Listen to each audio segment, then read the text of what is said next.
A atividade de investir é uma atividade otimista. Investimos, por isso, com o objetivo de poupar, acreditando que estaremos mais preparados para todas as fases da vida. Mas para investir precisamos de informação.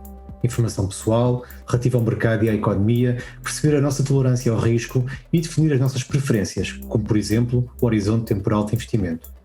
Com esta informação vamos conseguir tomar melhores decisões e responder melhor à pergunta como investir dinheiro.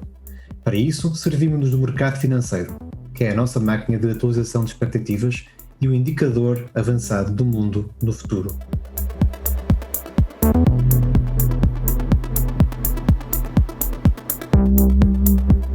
Bem-vindos a mais um episódio do podcast Future Proof Talks. Eu sou o Vítor Ribeiro e neste episódio vamos explorar a declaração de política de investimento. Para desenvolver este tema, tenho aqui comigo o Luís Silva, Financial Data Analyst na Future Proof.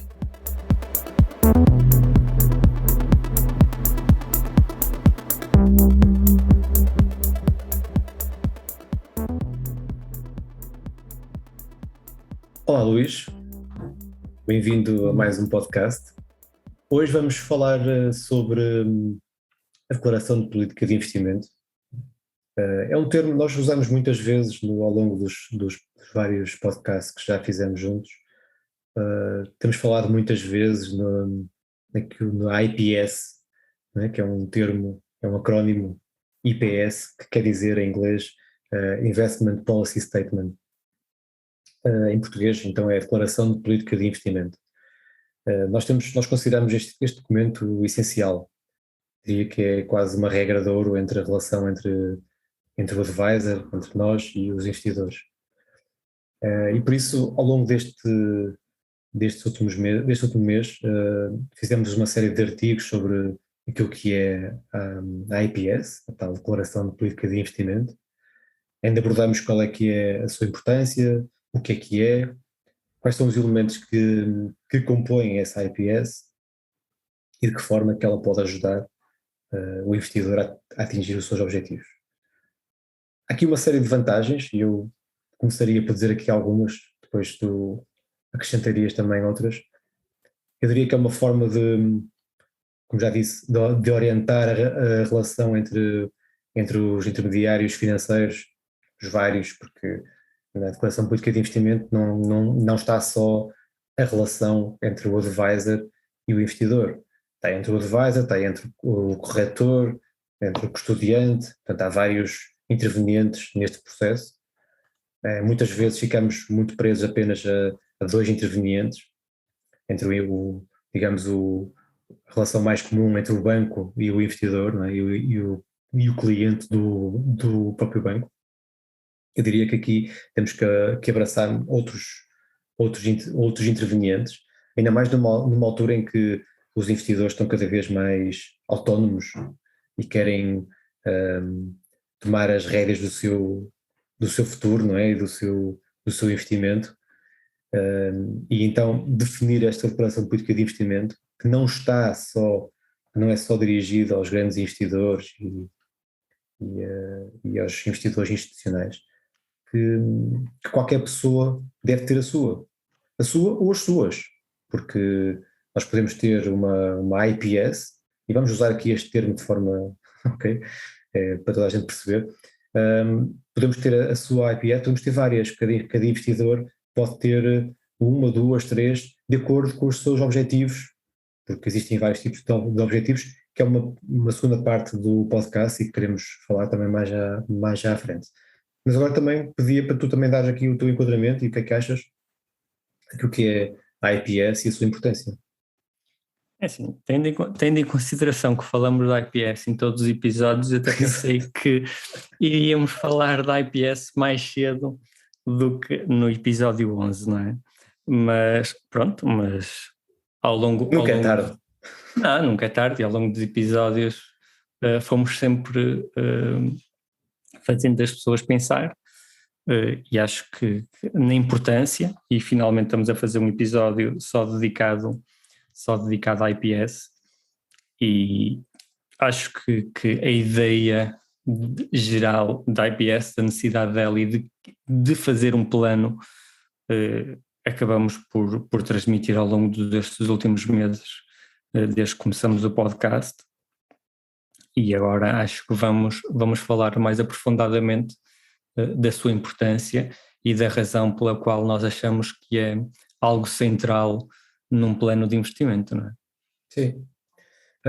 Eu quero dizer, por exemplo, uma das coisas que eu acho que é importante é que na IPS é assegurar que de facto os investimentos e o aconselhamento é personalizado, não é? Porque a IPS é única, portanto é única para uma pessoa, ou seja, não é repetível. Apesar de haver tem uma estrutura base, como é óbvio, há um conjunto de elementos que é comum a todos os investidores, mas o que está dentro, o conteúdo, é específico. Portanto, nós, por exemplo, até definimos na própria IPS a forma de comunicar, não é? A forma de que não vamos comunicar só quando o mercado cai ou só quando o mercado sobe, há uma periodicidade, há uma forma que devemos definir para que as pessoas estejam alinhadas. Também em termos de objetivos, já agora falando em alinhamento, lembrei-me dos objetivos. É uma forma também de esquematizar quais são os objetivos e as características pessoais do investidor, não é? Porque é dessa forma que nós entendemos se a pessoa de facto tem determinados objetivos e como é que pretende, ou qual é o caminho que vai levar para atingir esses objetivos. Também dentro da IPS é importante a parte, então, como disse há bocado, de quais são os intervenientes, ou seja, quem é que vai executar as ordens, quais são os brokers, que contas é que vão ser abertas, que tipo de carteiras é que vão ser constituídas, o tipo de ativos, se vão ser ETFs, se vão ser fundos de investimento, se vão ser obrigações, ações, quando falamos nisso em termos de investimento mais direto, não é? Em que localização, por exemplo, é muito importante, as questões que estão relacionadas com a fiscalidade, não é? Portanto, há aqui uma série de benefícios que queremos, digamos, ressalvar, porque aqui os benefícios são de parte a parte, não é? Os benefícios tanto são para o investidor como para o advisor, porque assim reconhecemos que existem compromissos de parte a parte, não é? E acaba por haver um alinhamento de comunicação, porque às vezes o advisor, eu acabo sempre por dizer que no fundo somos humanos, como outros quaisquer, e às vezes Somos. há dificuldade de perceber a noção de risco. Já me aconteceu isso profissionalmente e fiquei bastante desagradado, triste, porque a culpa foi minha, tenho perfeita noção que o cliente já era meu cliente há um ano e depois é que eu percebi que a noção que eu tinha de risco para aquele cliente não era a mesma noção que ele tinha de risco. E acho a que tal isso pode, personalização, não é? exatamente, acho que isso deve ser mitigado exatamente pela criação de uma IPS. Eu foco-me sempre muito no risco, podia também focar no retorno, e como é uma situação que muita gente, como disseste, é única, a IPS. Embora a IPS tenha aquele formato, aquele template e que diga vamos falar sobre o risco e a tolerância ao risco e a capacidade ao risco, mas depois cada pessoa, cada investidor tem uma visão diferente do que é o risco e o quanto está disposto a aceitá-lo ou não, que, por exemplo, no meu caso, foi diferente da minha, foi diferente da do gestor, e neste caso, e poderia ter sido mitigado por uma IPS, se tivesse sido feita, não é? Sim, ter regras que definem a atuação de cada participante, não é? De cada interveniente, é muito mais fácil. Até, eu diria, até de uma questão até das reações às variações de mercado, não é? Porque definir Sim, metas e objetivos torna as pessoas menos propensas a reações intempestivas, não é? Sim, acaba por ser uma das grandes vantagens da IPS, uma das várias, mas Sim. eu, para mim, devido à importância que eu dou e daquilo que eu vejo nos investidores e quanto a parte emocional toma conta de nós quando estamos num bull market ou estamos num bear market, não é? Sim.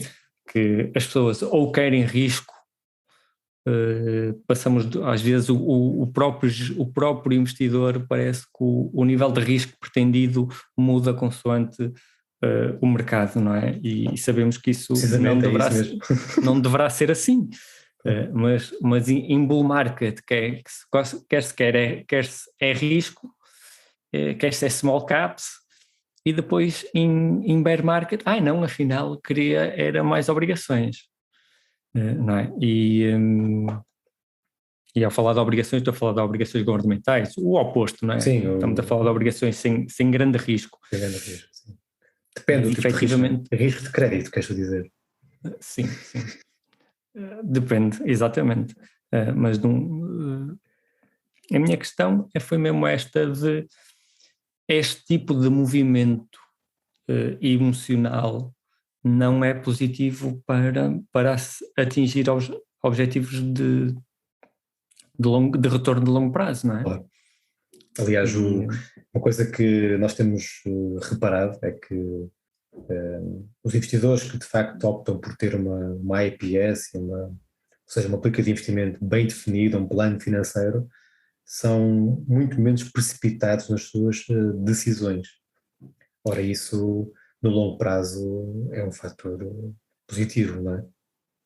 Sim, e acabam até por muitas vezes beneficiar. Tivemos uma situação de uma que eu me recordo, mas Sim, tivemos mais sim. que uma. Agora na crise do Covid, não é? Em fevereiro, março do ano passado, a vontade não é comprar mais efetivamente, porque estava tudo a cair a uma velocidade alucinante, mas simplesmente fazer o rebalanceamento e seguir os planos que já se tinham delineados numa IPS feita na altura em que se começou os investimentos, tornou-se algo que se provou ser bastante rentável para quem o fez, não é? É verdade. É verdade, é um exemplo prático e está acessível, não é? Está visível. E recente. E recente, sim. Sim, porque o mercado não é sempre a subir, como muitos investidores de retalho ultimamente pensam, não é? E são outras questões.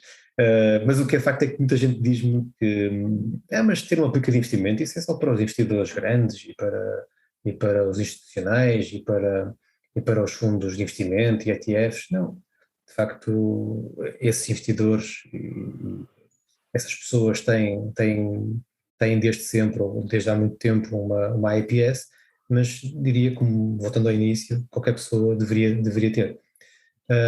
Deixando agora de parte então a sua importância, e acho que passamos aqui por algumas situações definimos, ao nível dos benefícios, a comunicação entre as partes, portanto a necessidade de personalização, portanto, tudo a IPS, tudo isso são tudo, digamos, vantagens que são incríveis para a relação ser boa entre todos os participantes naquilo que são os objetivos de investimento do investidor.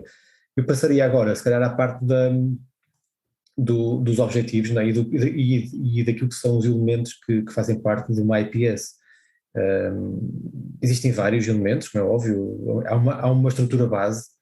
Eu começaria por dizer que nós, no início do documento, fazemos um bocado o âmbito da IPS, ou seja, fazemos um bocadinho aquilo que é a descrição do investidor, que tipo de património é que vamos gerir, qual é o valor, qual é a ideia que temos com aquele investimento, não é?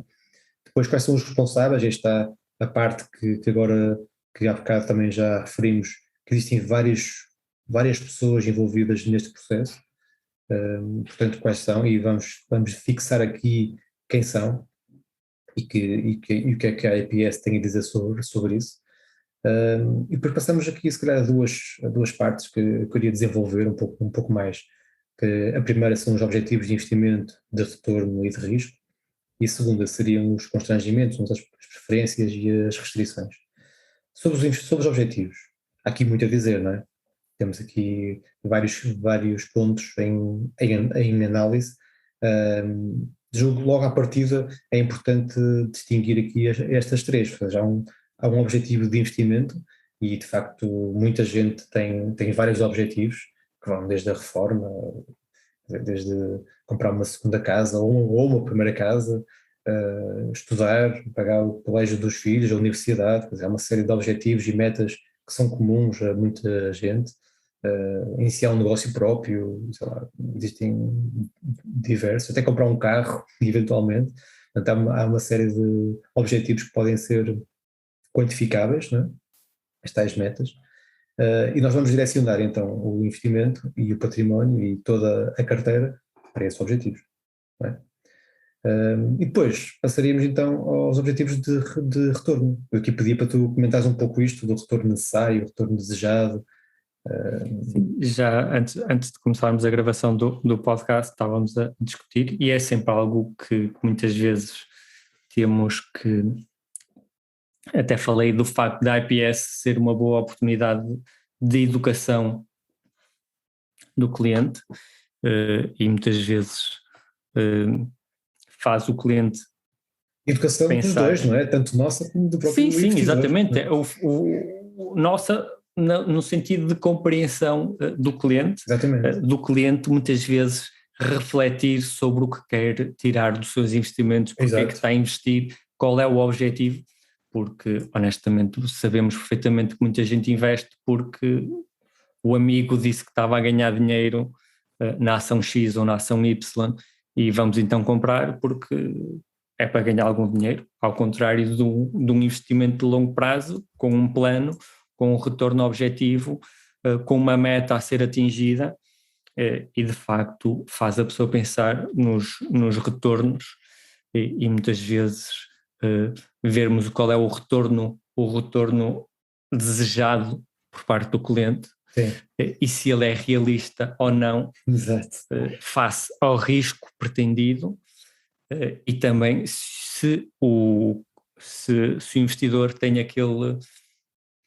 a necessidade daquele retorno ou não, e efetivamente muitas vezes pode chegar à conclusão que para a pessoa atingir aquela meta que pretende atingir de poupança, por exemplo na reforma, que é um exemplo que damos bastantes vezes, sim, pode ser necessário uma situação de haver mais reforços, uma maior poupança, porque o objetivo para atingir, o objetivo de retorno para atingirmos a meta do investidor era 20% ao ano, e chegamos à conclusão, sim, que 20% ao ano não é realista. Não é execuível. Então vamos entrar aqui numa secção um bocado de educação e vamos realinhar e ver quais são os melhores caminhos para podermos atingir a meta e lá está, o investidor ficar satisfeito, contente, não é? Estamos a maximizar o potencial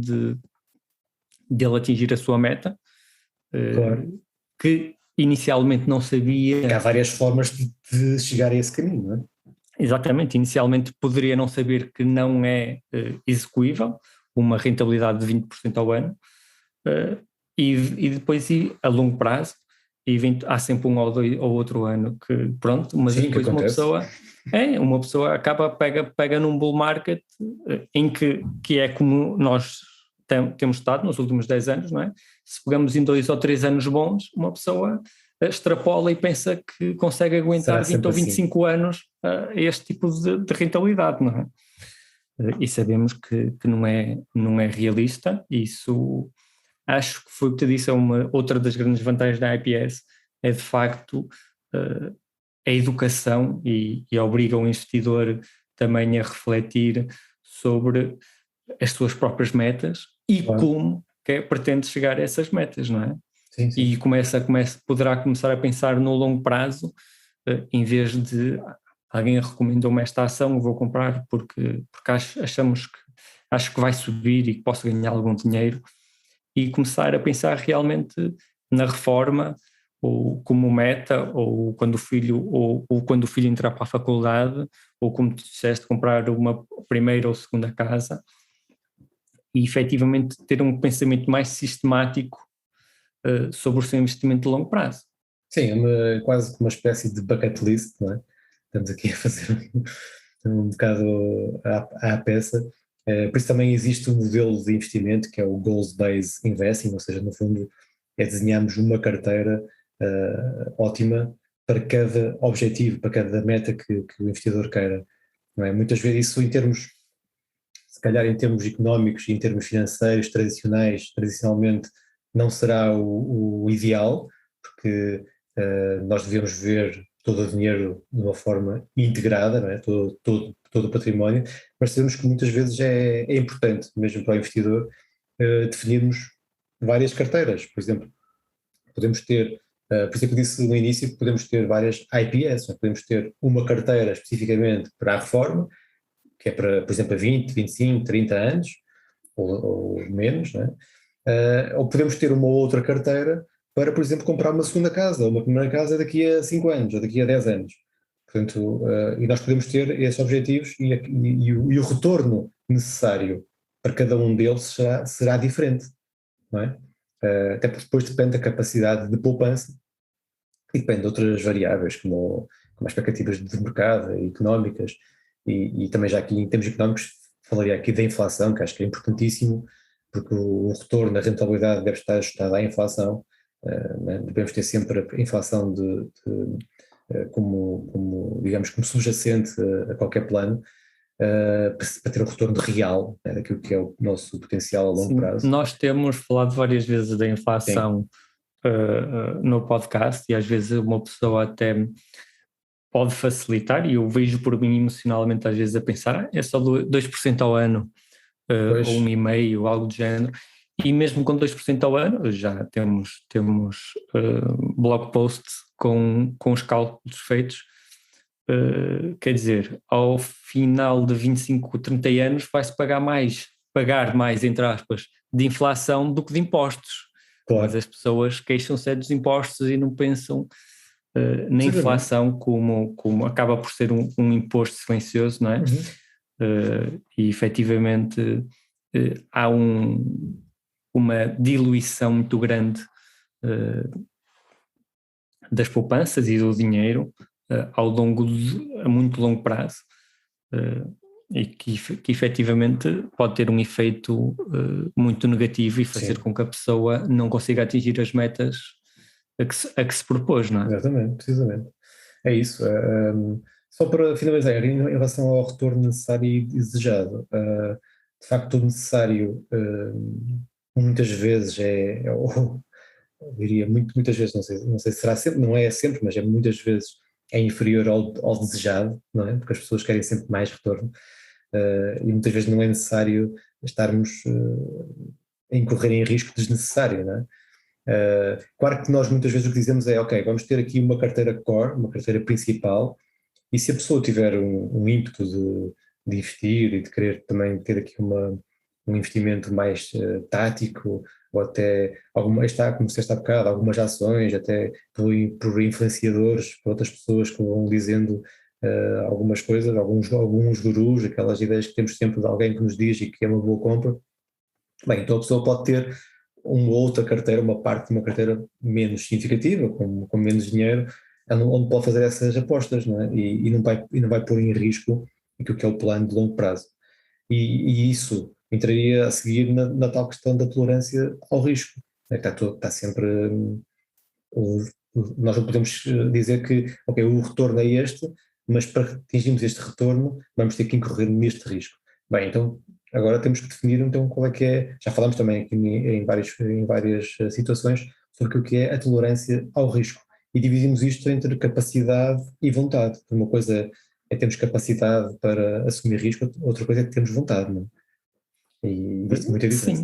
Sim, sim, temos perfeitamente noção de que há várias pessoas que realmente têm capacidade, porque até têm bons empregos, bons retornos, boa poupança, e que não têm vontade nenhuma de assumir risco. Como exatamente o oposto, pessoas com baixas poupanças que efetivamente estão dispostos a assumir um risco maior do que o necessário para verem algum retorno, talvez seja a ideia. E efetivamente há aqui às vezes uma diferença muito grande entre capacidade, que efetivamente advém das circunstâncias do investidor, não é? Mais objetivas, não é? Sim, e algo que é mais subjetivo, que é a vontade de assumir. Tem a ver com o perfil risco. mais psicológico, mais da própria pessoa, né? Os comportamentos, os erros, os viés, também já temos falado. E é muito subjetivo, ou seja, uma pessoa pode ter uma capacidade de tolerar risco acima da média e depois ter uma vontade abaixo da média, né? E temos que ponderar este tipo de situações, não é? E em termos de métricas, por exemplo, uma das coisas que faz parte também da IPS é precisamente aqui de dizermos qual é que é a métrica que vai medir o risco. Nós temos usado muito aquilo que é o VAR, também é uma medida que temos usado, não é o outro dia estava a lembrar do vídeo-árbitro, não é o vídeo-árbitro, é o Value at Risk, ok? E também a questão há outras como a volatilidade, também é muito utilizada, mas nós temos usado uma outra métrica, não é? Sim, funciona melhor. Temos usado o drawdown, acaba por ser o drawdown é a queda face ao máximo que a carteira já atingiu, não é? E uma percentagem de tempo que a carteira poderá estar, tipo, por exemplo, 20% abaixo do máximo já atingido. Efetivamente nós temos usado muito o drawdown e uma situação de queda, porque é algo que acaba por ser visível, não só acaba por ser visível e facilmente quantificável, para transmitirmos essa ideia ao investidor, porque no fundo, se eu disser isto tem um desvio padrão de 10%, quer dizer, até eu tenho alguma dificuldade em tentar imaginar o que são um desvio padrão de 10%, e a verdade é que eu, neste momento que estamos a falar, estou a tentar transmitir ou traduzir o 10% de desvio padrão para um drawdown máximo de um ativo que tenha à volta de 10% de desvio padrão. Portanto, sim. Mas temos de ser muito objetivos aqui, não é? Eu acho que a mente humana beneficia muito em nível de risco, pensarmos o risco como a queda, a perda de capital, não é? Sim. E efetivamente sim, o drawdown é muito importante, aliás, acaba por se focar nisso, não é? É isso mesmo, precisamente, é isso. Eu acrescentaria só que também há uma possibilidade que é de colocarmos, digamos, não com uma visão de queda máxima e que tem a ver com como tu disseste, desde um ponto máximo que a carteira tenha atingido, não é? Mas, por exemplo, durante um período, imagina, há uma frase que já temos usado, em que a perda absoluta em qualquer período de 12 meses não pode ser ou não deve ser superior a 15%, por exemplo, não é? Também há essa possibilidade, ou seja, as pessoas ficam com uma ideia muito mais clara do que é que pode acontecer. Claro que isto, atenção, são objetivos, não é? E a carteira depois vai ser construída com base precisamente neste racional, né? Com base nesta queda máxima estipulada, não é? Mas como tu dizes, é muito mais realista, as pessoas conseguem visualizar muito mais qual é o risco, não é? Até em termos de valor, vamos imaginar se a carteira tem 100 mil euros, se a queda máxima, o valor absoluto de queda for no máximo 20%, né, são 20 mil euros, as pessoas têm que perceber que num período... Sim, e já tive situações em que efetivamente o drawdown eu transmiti a ideia monetariamente. Por isso é que eu disse que até tive uma situação com alguma tristeza minha, da visão de risco que eu tinha que transmitir, penso, e às vezes uma pessoa pensa que é a visão de risco, e não é, cada pessoa tem uma visão de risco diferente, e efetivamente transmitirmos corretamente e quantificarmos como é medido o risco, Sim. como é que a pessoa pretende medir o risco, e quantificarmos e explicarmos, acho que é algo que é muito necessário e que vem com a IPS, claro. Sim, claro, é isso mesmo, e deve ficar lá escrito, não é? Por isso é que dizemos que a tolerância ao risco é importantíssimo e envolve, aliás, a gestão de risco é se calhar a parte mais importante de todo o processo de investimento e de construção de uma carteira, não é? Portanto, ficar essas métricas bem definidas, diria que em percentagem ou em valor, digamos no teu exemplo que tu deste, não é? Os 20% de 35 mil euros, como é óbvio que a carteira não vai ser sempre 35 mil euros, vai ser superior ou inferior, mas temos aqui digamos um valor que as pessoas sintam como confortável ou como por exemplo, ou como palpável, não é? Porque não Sim, é a mesma sim, coisa, sim. não é? É isso. E depois, e já agora, passávamos então a seguir à parte das preferências e das restrições, que é outro dos elementos que compõem a IPS. E aqui, só para contextualizar, nós costumamos colocar aqui tudo o que é tudo relacionado com a liquidez, com o horizonte temporal, com a fiscalidade, e com algumas circunstâncias únicas de cada família, de cada pessoa, as restrições também ao nível regulamentar e legal também. Começando pela liquidez, tem muito a ver com a capacidade de poupança, que já aqui referimos, não é? E com as necessidades também de liquidez. É essencial esquematizá-las, não é? Falámos há bocado das metas, se o objetivo for daqui a 5 anos comprar um carro, essa é uma necessidade de liquidez, não é a curto prazo, mas é uma necessidade. Se daqui a um ano tivermos um outro objetivo, uma outra meta, há mais uma necessidade. Também ao nível da liquidez também costumamos colocar aqui aquilo que nós chamamos um fundo de emergência, portanto é importante que as pessoas tenham isso constituído, mais ou menos as pessoas definem depois as suas regras.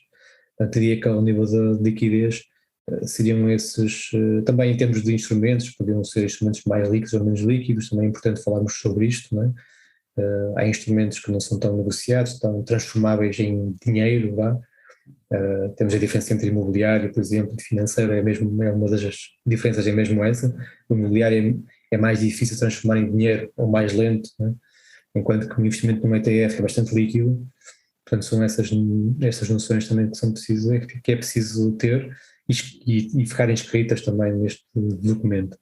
Depois, em termos de horizonte temporal, aqui podemos ter vários, não é? E já temos casos desses, de pessoas com vários.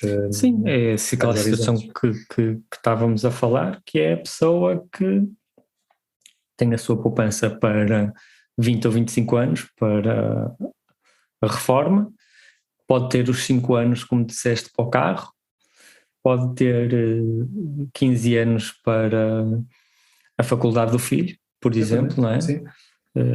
E depois tem um segundo período, que é o período a seguir à reforma, não é? As pessoas também vivem depois da reforma. Sim, no caso da reforma, ao contrário do que muita gente faz, para mim já é bom a pessoa pensar na reforma, já é ótimo. Sim.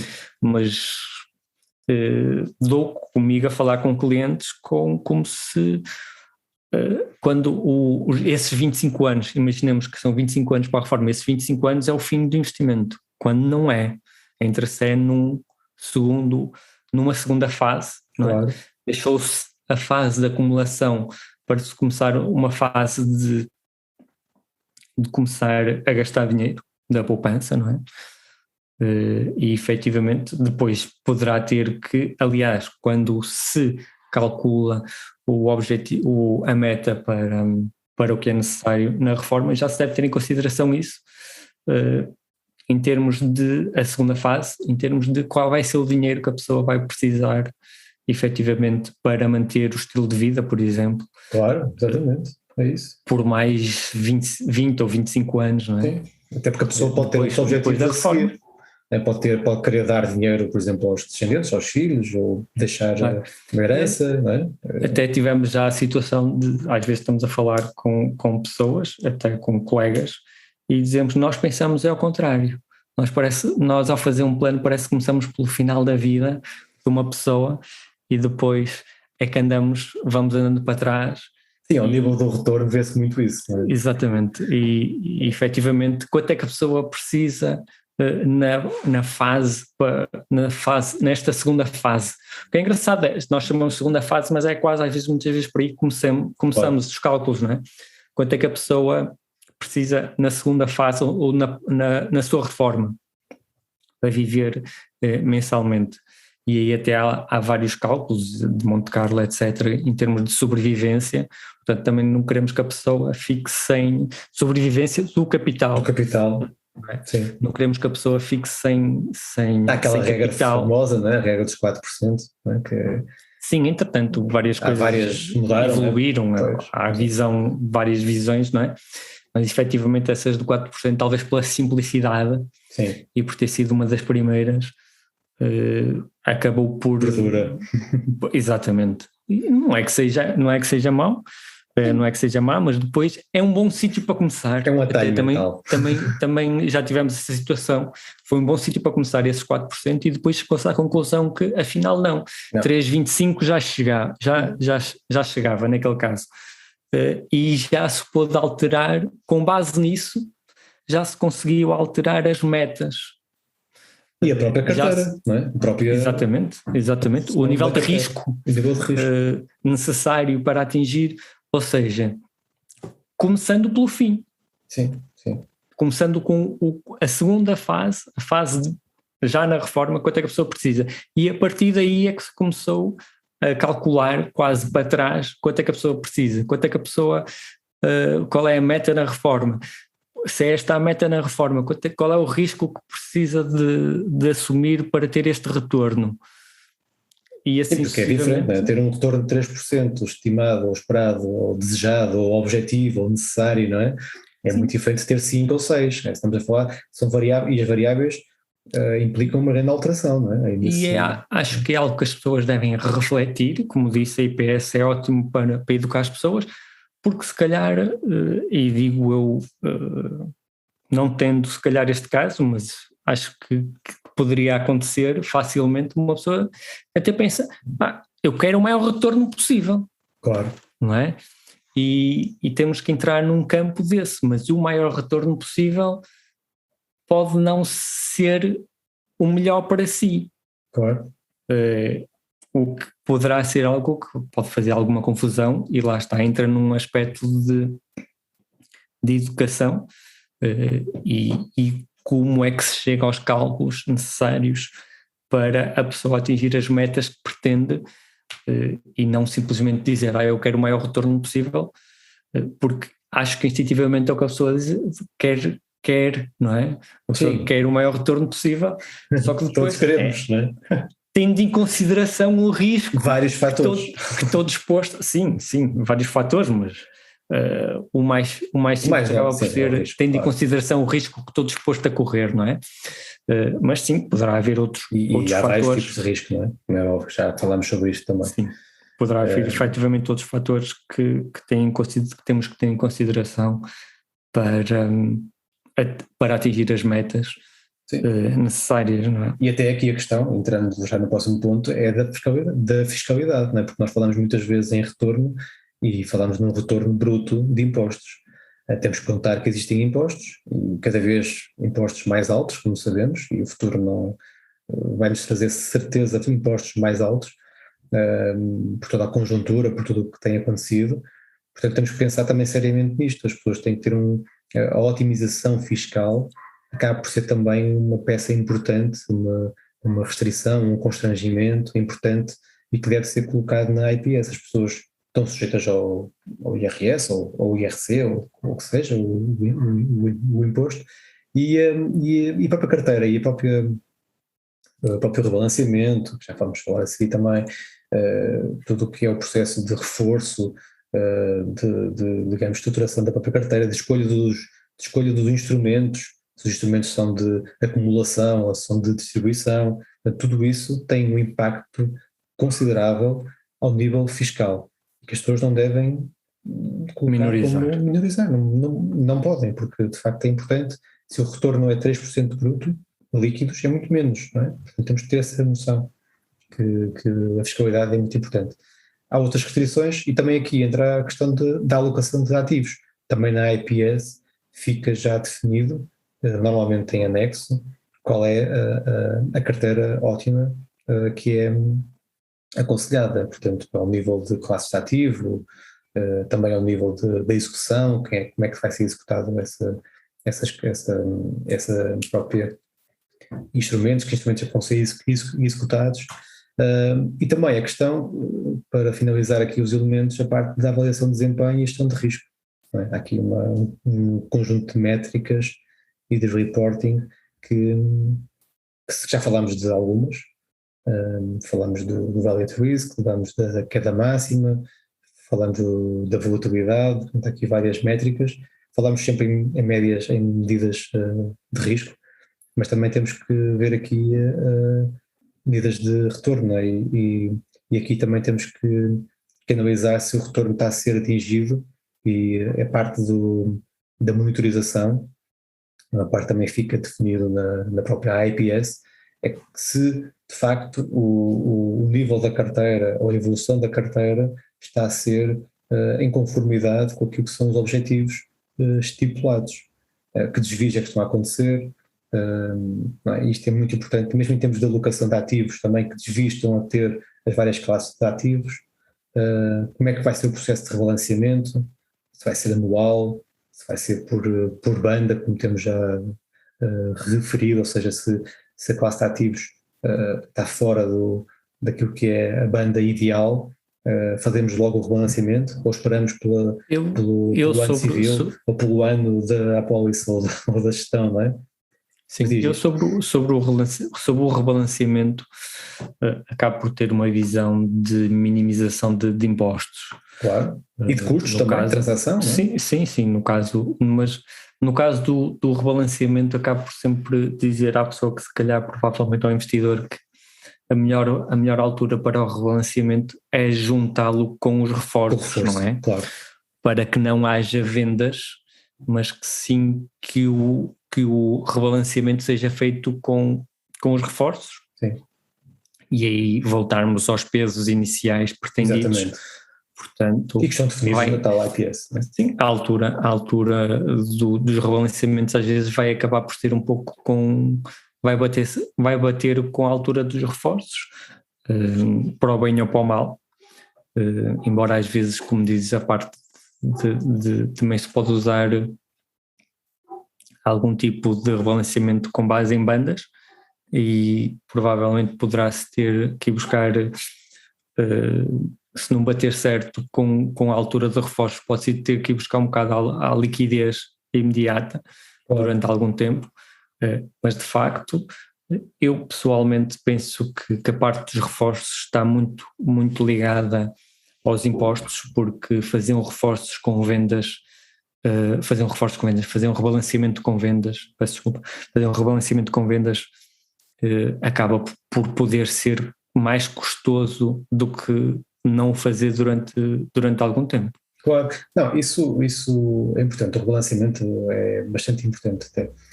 E, portanto, esta disciplina, e que fica, mais uma vez, bem estipulado e bem esquematizado na IPS, é muito importante porque vai depender de cada pessoa, ou seja, nós podemos ter a nossa própria opção, ok, nós temos nossa preferência, mas o investidor pode ter outra, e portanto, e o nível de risco que a pessoa tem capacidade de incorrer e tem vontade também, pode influenciar estas métricas, não é? E esta forma de rebalancear.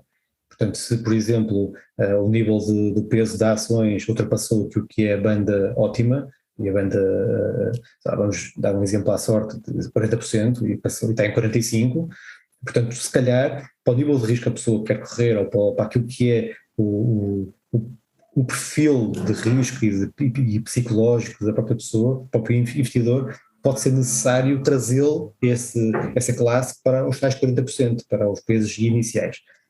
Claro que temos que ponderar, por isso é que nós questionamos sempre qual é o objetivo, não é? O objetivo de crescimento, qual é que é as preferências, se o nível de otimização fiscal é a principal ou não. Quer dizer, há aqui uma série de situações que temos que conjugar para chegarmos a um ponto ótimo, não é? E que as pessoas se sintam confortáveis e estejam a cumprir com o seu plano, não é?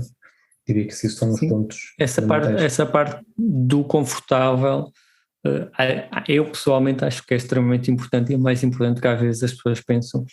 Sim. Porque a parte do conforto vai fazer com que a pessoa tenha menos probabilidades de se desviar do plano. Claro. Não é? E quanto menor a probabilidade de se desviar do plano, provavelmente maior a probabilidade de atingir as metas. E a parte do conforto, às vezes estou a ler um livro, eu digo muitas vezes, você tem que ter, o investidor tem que ter atenção, desde que durma bem. Não é? Temos usado muito esse argumento, não é? Dormir bem é essencial. A partir de um ponto em que os investimentos não distraiam do dia-a-dia, não é? Do trabalho, porque as pessoas não são, a maioria das pessoas não são investidores profissionais, não é? Embora um profissional esteja sempre a pensar nos mercados, etc, nem sequer é muito positivo que um investidor esteja sempre a refletir como é que os meus investimentos estão a correr, como é que o mercado está a subir, se o mercado está a subir, se o mercado está a descer. Não é o objetivo é que as pessoas continuem com a sua vida, se abstraiam dos investimentos. E claro, se houver algo que obrigue a refletir e a analisar os investimentos, que tal seja feito, mas quer dizer, não é efetivamente andar a ver o investing.com no smartphone que traz algo de positivo para o investidor. Sim, aliás, nós começamos este episódio com uma referência às vantagens que é ter uma IPS, e essa é precisamente uma delas, né? Se as regras estão definidas, não é uma alteração ou uma queda de um índice das ações num dia que vai dizer, ok, temos que agir. Não temos que agir. Portanto... Idealmente, se não sair para mim, os melhores, o que acabam por ser os melhores investidores de um ponto de vista de seguir os planos, é o investidor abstrai-se tanto que nem sequer se apercebeu que a carteira caiu 3 ou 4%. Claro. Se tal estiver como aceite na IPS, não haver razão nenhuma para o gestor telefonar ao cliente, olha, a sua carteira está a descer ou o que for, se está tudo dentro daqueles parâmetros normais que foram inicialmente delineados, quer dizer, não há razão para, embora às vezes as notícias sejam os mercados estão a cair, não é? Basta uma pessoa às vezes ver o jornal e assusta-se logo.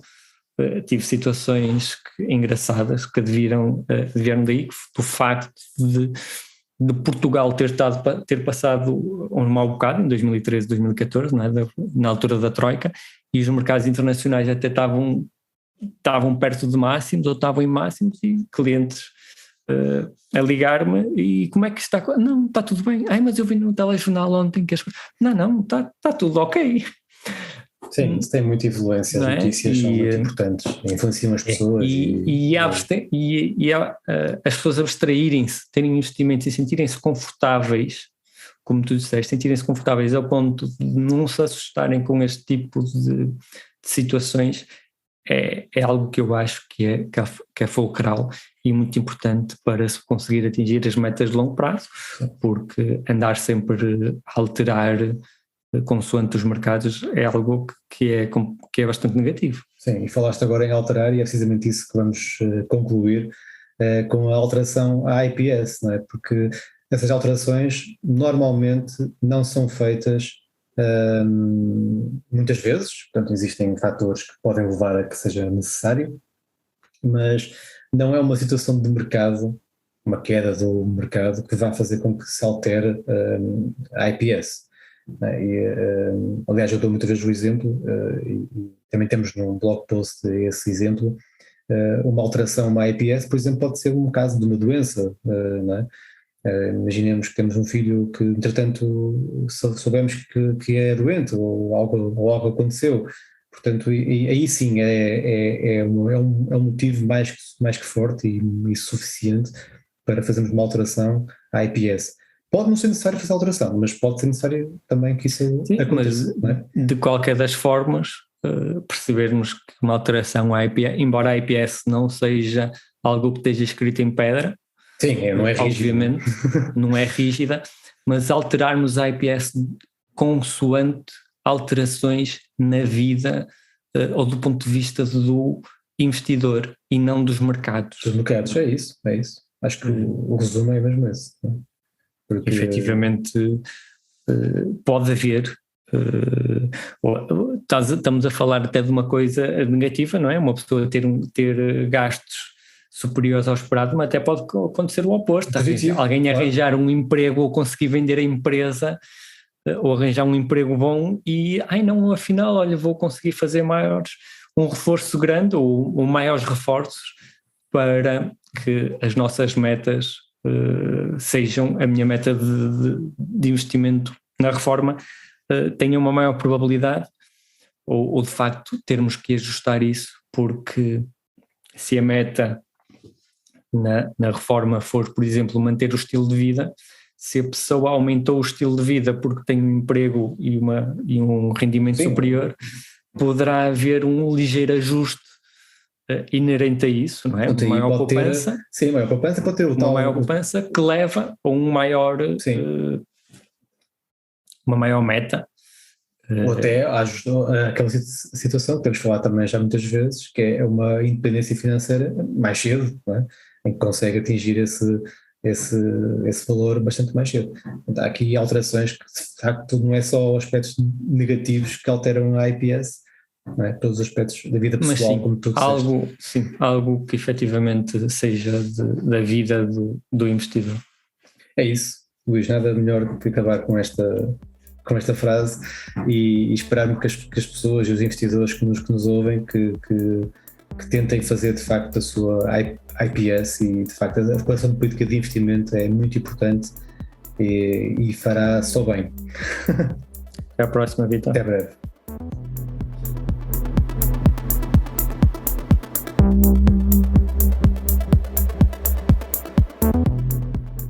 Neste episódio abordamos a importância da declaração de política de investimento para cada investidor.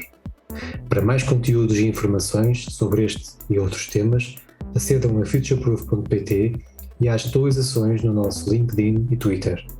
Desenvolva a sua própria política de investimento. Torne o seu património à prova de futuro.